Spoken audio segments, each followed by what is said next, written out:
देशमा धर्मनिरपेक्षताको कुरा गरिएको छ, धेरै कुरादेखि धेरै अभियानहरू चलाइरहेको छ, तर एउटा कुरा चाहिँ स्वतन्त्रता क्रिस्चियनहरूले पाएको छैन।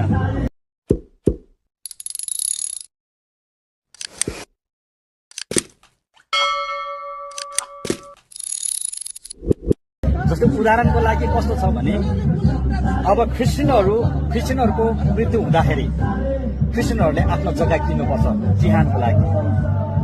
हेर्नुहोस् समस्या छ नि त यहाँ, होइन भन्नुहोस् त।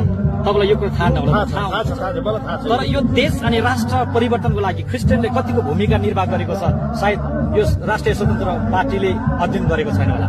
यदि देशको कुरा हेर्ने हो भने यो देशमा क्रिस्चियनहरूले थुप्रो कामहरू गरेको छ, जुन कुरा तपाईँलाई म अवगत गर्न चाहन्छु। भुलखेल हस्पिटल कसले बनाए? क्रिस्चियनले बनाए, होइन भन्नुहोस् त। आम नेपाली जनताहरूले त्यहाँ सेवा पाइरहेको छ। अब तपाईँलाई म अब अर्को कुरा भन्न चाहन्छु, जसै गरी पहिला सन्त भवन भनिने थियो, अहिले पाटन हस्पिटल भनिन्छ, त्यो पनि कसले बनाए? क्रिस्चियनले। तर क्रिस्चियनले यो देशमा थुप्रो विकासको कामहरू गर्दै जाँदाखेरि क्रिस्चियन अझै पनि तल राखिरहेको छ, होइन, तल राखिरहेको छ। तर यो देशको नागरिक भएर हामीले स्वतन्त्रता पाउनु पर्ने होइन, तर स्वतन्त्र हामीले पाएन।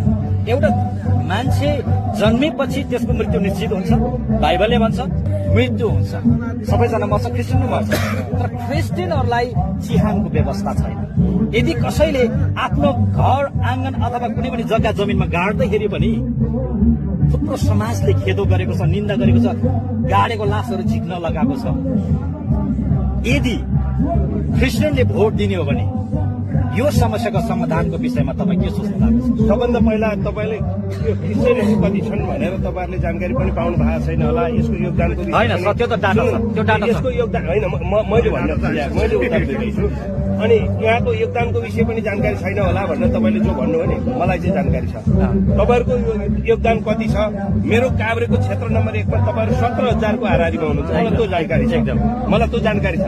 किनभने हामी पनि तपाईँहरूको विषयमा अध्ययन नजिकबाट अध्ययन गरिरहेका छौँ, होइन। जस्तो तपाईँले हामी मर्दा पनि हामीले लास गाड्ने ठाउँ पाउँदैनौँ, तपाईँको आक्रोश यहाँ हो नि, होइन। हामीले मर्न लास गाड्दै गर्दा पनि हाम्रा लासहरू निकाल्न लगाइन्छ, तपाईँको आक्रोश त्यहाँ हो नि।